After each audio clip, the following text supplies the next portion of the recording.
What's up, everybody? Welcome back to another episode of the Brighton Cream Mode, and this is the second last episode before the season finale of season 1. And it's been quite a successful season in my eyes. Getting pretty far in the FA Cup.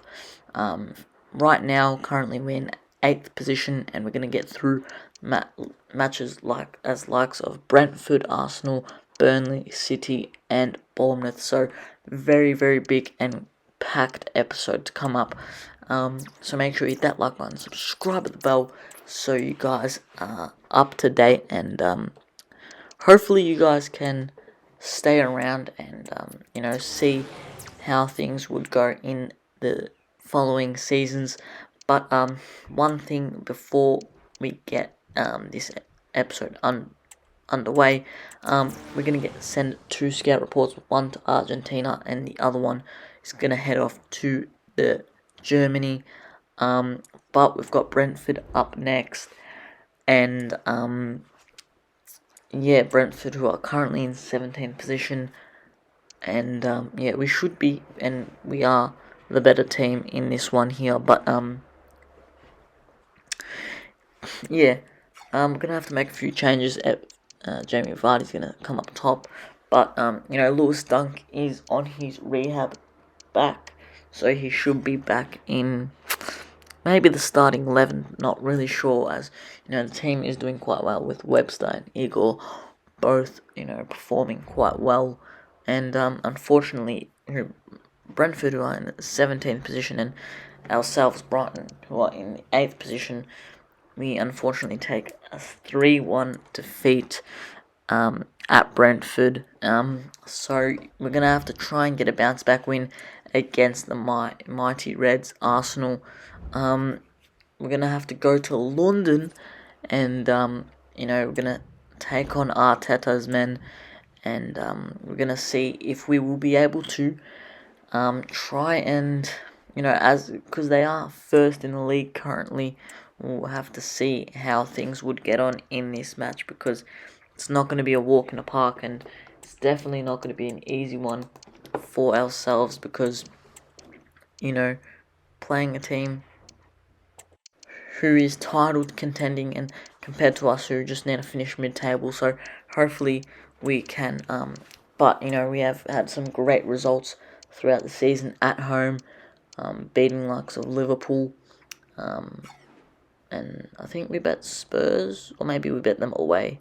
No, we bet Spurs away, but hopefully we can turn things around, because in the next episode you guys will see that it is a very, very tough schedule coming up for ourselves, because we do have a very tight schedule, because we have, I think we have like United, Spurs, Newcastle, in the last episode, so, and Chelsea, I believe, but that's just a guess. That's just from memory, but we're not going to worry about that right now. We're going to worry about this game here against Arsenal, and just 9 minutes in, I made a quick YouTube short about this one.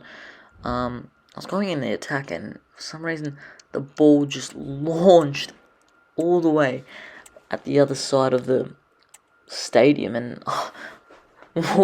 what glitch is this EA now? Like, I'm just trying to get the ball, and I didn't even press anything.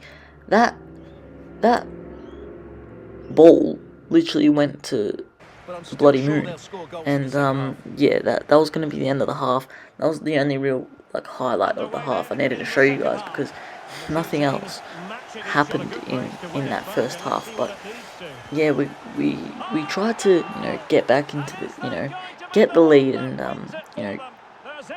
maybe scrape a 1-0 victory, but yeah, in this second half it just wasn't going our way, and Martinelli in the 89th minute unfortunately broke all Brighton fans' heart in that stadium, celebrating like they've won the title. They probably did, to be quite honest, because they are first. I'm not sure how much points they are first by, but that does give them an extra 3 points, and we are stuck in the same position, unfortunately. But we've got next game up against Burnley, and yeah, we've got to win this one. We need to get a victory under our belt, and yeah, we do get the win. We get previous Estupinian and Karu Mitoma with the two who did find the back of the net in that game. But a quick scan report, nothing fantastic except for this man right here, Jackson Murphy, 15-year-old, 1.4 million value. Very, very great to see, finding a few of these, scouts and these young talents, as Brighton do find them, coming through the academy and, signing players that are just not recognised much. But, yeah, it's not going to get any easier, as we did just come off a win of a 2-1 victory over Burnley. We've got City up next, and oh boy, this is going to be a tough one at home. We just faced the likes of Arsenal at home. Now we're facing City. It's not going to be an easy one. I think we can all tell that one, but it's probably going to be the game of how much we can how much we can keep the ball out of our own net. Like how much, I don't know how to put this into words, but let's see how much we can lose by. Like maybe get a draw. Let's try and not concede more than 3 goals. But it's gotten off to a absolute disaster class, as Phil Foden does make it 1-0 with only half an hour in. We did keep him quiet for a good half an hour or so, but that English youngster right there, Phil Foden, been there and done it. So yeah, obviously the former City man, Rico Lewis, playing against them in that right back position. He can't really find form right now. It's a big rotation between him and Lamptey. I do prefer Rico Lewis, but you've got to find that form. And first half finished 1-0. Kevin De Bruyne, only 10 minutes or so into the second half, made it 2-0. And I was quite impressed that we were only 2-0 down with an hour played, but we definitely could improve that, as we are a mid-table side.